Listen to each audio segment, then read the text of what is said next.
माझे नाव संजय भाऊसाहेब लोखंडे, राहणार धामणगाव, तालुका आष्टी, जिल्हा बीड येथील आहे. माझे टोमॅटो एक एकर, त्याला 1 ते 1.5 लाख रुपये खर्च झाला आहे. उन्हाळ्यात सांभाळलं आहे त्याला पोटच्या लेकरावानी, आणि अवकाळीने झोडापलं आहे.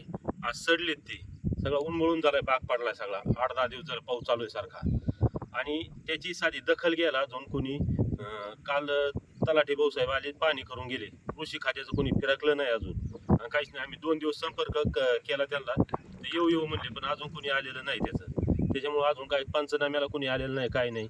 आमची कोणी दखल घेतलेली नाही, काहीच नाही. माझ्याकडे अजून 2.5 एकर डाळिंबाची बाग आहे, त्याच्यात बी 3 दिवस झालं पाणी साचलंय.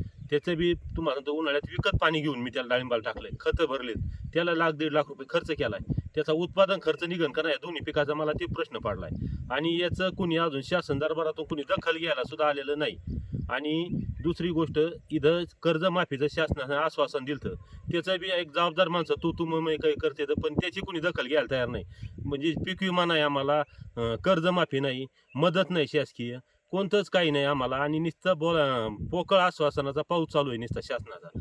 पण तरी बी आम्हाला काहीतरी याच्यातून मदत मिळावी. कांद्याचं सुद्धा भरपूर प्रमाणात नुकसान झालंय शेतकऱ्याचं गावातल्या. माझं सुद्धा झालंय कांद्याचं पावसामुळं.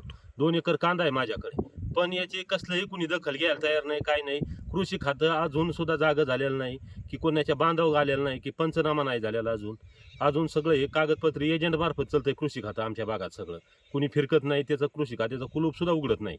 त्याच्यामुळं शासनाने माननीय जिल्हाधिकारी साहेब यांनी दखल घेऊन आमचे पंचनामे करून आम्हाला न्याय मिळून, मायबाप सरकार यांनी दोघांनी मिळून, मायबाप सरकार आणि जिल्हाधिकारी यांनी आम्हाला न्याय मिळून आम्हाला काहीतरी मदत मिळून द्यावं. आम्हाला परत शेती करायची उभारी यासाठी काहीतरी मदत झाली म्हणजे आम्ही परत शेती करू शकू. नाही तर आमचं कंबरडं मोडल्यास परत आम्ही उभा राहणार नाही. दयनीय अवस्था झालेली आहे आमची या गारपिटीने, दुष्काळाने. आम्ही सगळ्या झाडातून आम्ही एकदम शेतकरी कोलमाड आहे.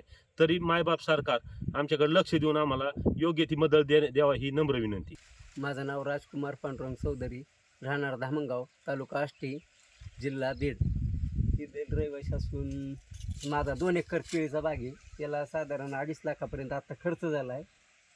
आणि 4-5 दिवसापासून सलग पाऊस असल्यामुळं सगळ्या त्याची मुळी सडायला लागली, आणि बाग आता पूर्ण करपाचा प्रादुर्भाव वाढायला लागला आहे. एक तर सरकारने कर्जमाफी भेटली नाही, त्याच्यामुळं आता नवीन बँका परत लोन देत नाहीत. त्या परिस्थितीत आता अशी परिस्थिती झाली की हे बाग बी 2 एकर संत्रा आहे, त्याच्यात पाणी साचल्यामुळं पूर्ण कळी खाली गळून गेली, आणि केळीची पण अशी वाट लागली. सरकार तर काही नुसतं कर्जमाफीचं आश्वासन देतं आहे, कुठली काही मदत नाही. तर सरकारने कमीत कमी याला मदत करावी एवढी अपेक्षा आहे.